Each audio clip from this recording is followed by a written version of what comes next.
নমস্কার বন্ধুরা, রান্নাঘর স্বাগত। আজকে আমলসি করবো। এটা আমরা ছুরি দিয়ে কেটে নেব।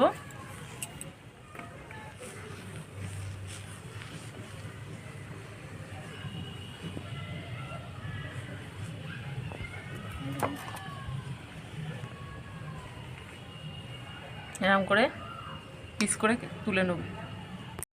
আমটা মিক্সিতে দিয়ে পেস্ট করে নেব। আমের পেস্টটা মাটির হাঁড়ির মধ্যে দিয়ে দেবো।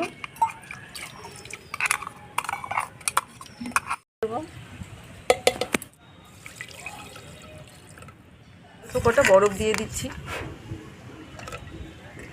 ভালো করে ঘুটে নিচ্ছি ডালের কাঁটা দিয়ে।